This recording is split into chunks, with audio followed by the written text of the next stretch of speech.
जय हिंद दोस्तों, आप देख रहे हैं हेलो डे मीडिया और मैं हूं आपका अपना परवेज इकबाल। दोस्तों, आज मैं आपसे हलाल मीट पर कर्नाटक में चल रहे नाटक के बारे में बात करना चाहता हूं। वैसे तो ये सारा नाटक सांप्रदायिक ध्रुवीकरण के जरिए राजनीतिक फायदा उठाने के लिए किया जा रहा है।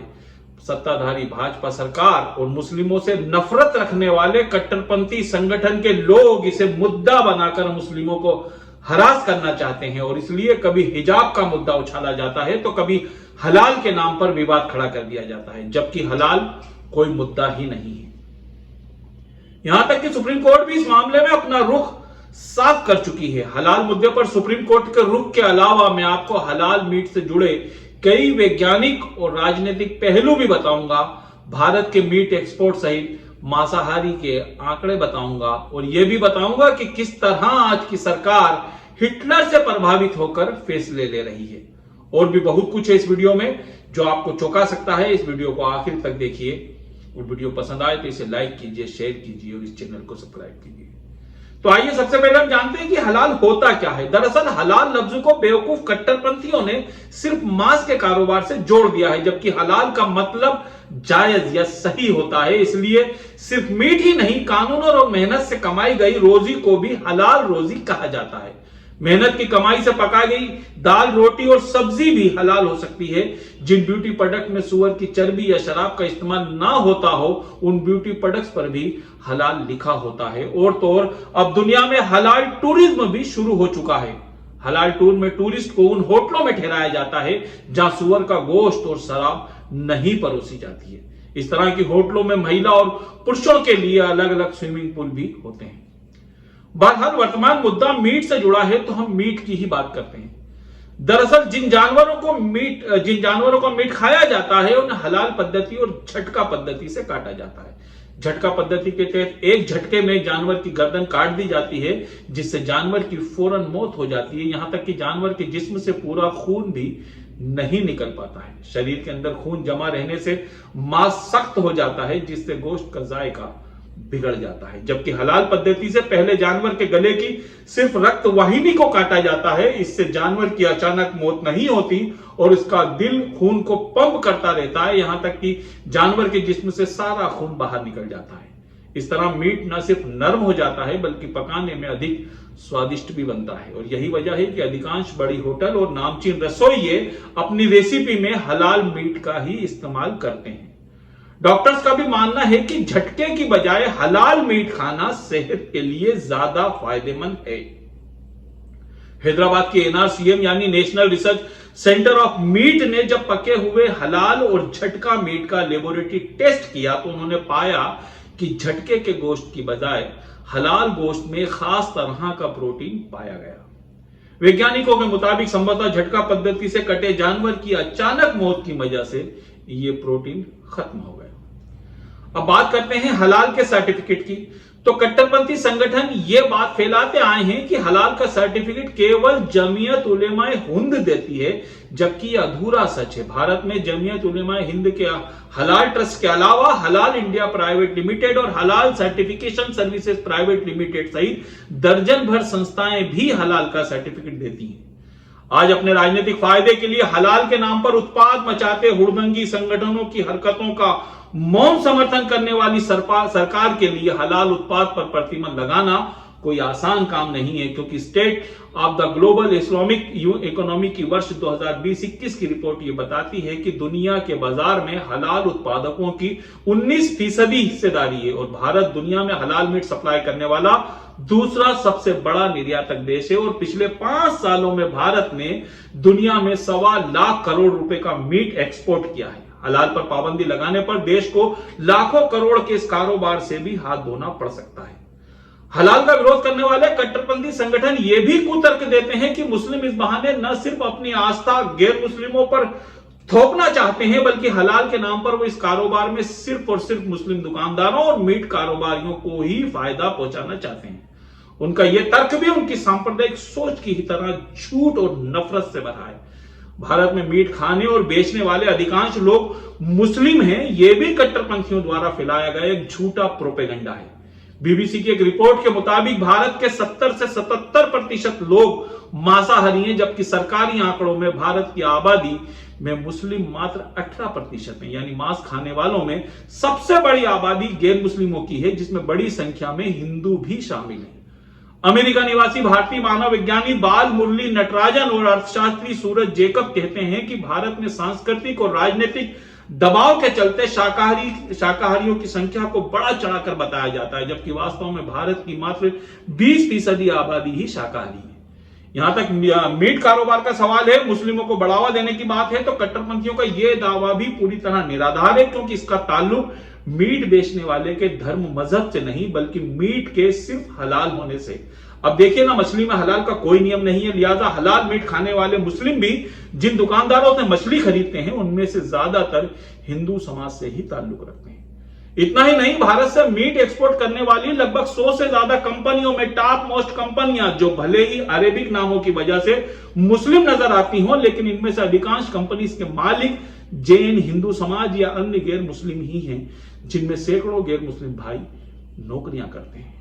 कट्टरपंथी हलाल के विरोध में धार्मिक आस्था थोपने का तर्क भी देते हैं, तो उनके इस तर्क को सही मानने वालों को यह जान लेना चाहिए कि इस्लाम में सूअर का गोश्त खाना पकाना हराम यानी मना है। बावजूद इसके Bahrain, Dubai, Indonesia, Malaysia, बुरनई, Lebanon और तुर्की जैसे मुस्लिम देशों में गैर मुस्लिमों के लिए सूअर का गोश्त बेचने, पकाने और होटलों में परोसने की पूरी छूट दी गई है। यदि हलाल के पीछे भारत में धार्मिक भावना थोपना ही मकसद होता तो मुस्लिम राष्ट्रों में गैर मुस्लिमों के लिए सूअर का गोश्त बेचने, खाने, पकाने और परोसने की अनुमति नहीं दी गई होती। लेकिन बावजूद इसके कट्टरपंथी संगठन हलाल शब्द पर आपत्ति उठाते रहे हैं। इसी के दबाव के चलते भारत की ministry of commerce and industry के अधीन आने वाले अपेडा यानी agriculture and processed food export development authority red meat export manual से हलाल शब्द को हटा चुकी है और उसकी जगह जानवरों को आयात करने वाले देशों के नियम से काटा गया,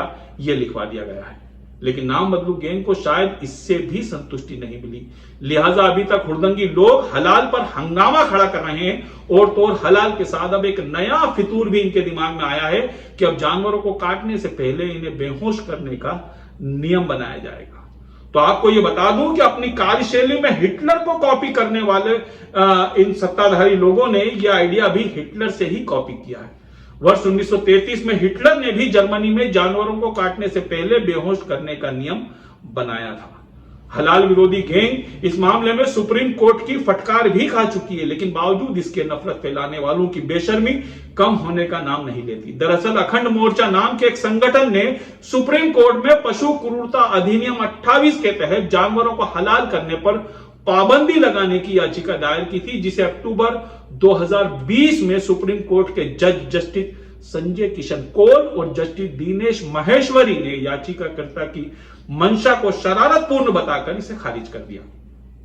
अदालत ने कहा कि कोई क्या खाएगा यह कोर्ट तय नहीं कर सकती, कौन शाकाहारी रहे और कौन मांसाहारी यह निर्धारित करना कोर्ट का काम नहीं है। जिसे हलाल मीट खाना हो वह हलाल मीट खाए और जिसे झटके का मीट खाना हो वह झटके का मीट खाए, इस बात के लिए कोई भी स्वतंत्र है। इस मामले में याचिकाकर्ता की याचिका का स्वरूप शरारतपूर्ण है, अतः यह याचिका सुनवाई योग्य नहीं है। लेकिन देश की सबसे बड़ी अदालत के फैसला भी इन हुड़दंगियों के लिए क्या मायने रखता है, इसकी भी एक बानगी देख लीजिए। मामला उत्तर प्रदेश के मथुरा का है। मथुरा के आरसी डिग्री कॉलेज में इस्लाम में बढ़ती कट्टरता विषय पर एक कॉन्फ्रेंस का आयोजन किया गया। कार्यक्रम को संबोधित करते हुए दिल्ली हाईकोर्ट के पूर्व चीफ जस्टिस राजेंद्र सच्चर ने जब यह कहा कि खान पान की आदतों को किसी धर्म से नहीं जोड़ा जा सकता, उन्होंने दादरी में बीफ खाने के आरोप में एक व्यक्ति की हत्या को मानवता की हत्या करार देते हुए कहा कि मैं भी बीफ खा सकता हूं।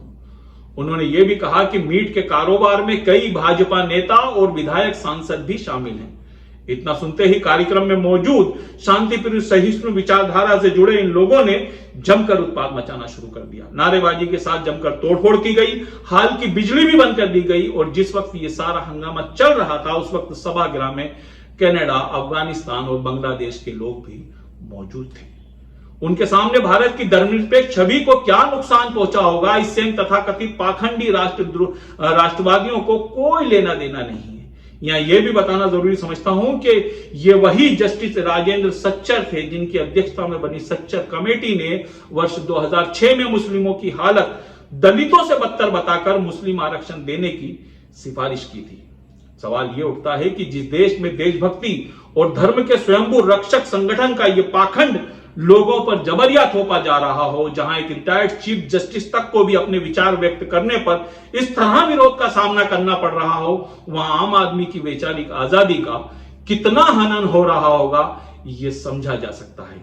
इसलिए हिजाब हो या हलाल, ये तो सिर्फ बहाना है। इनका असली मकसद तो देश के अल्पसंख्यकों को सताना, परेशान करना और अपनी कट्टरपंथी जहरीली विचारधारा देश पर थोपना है।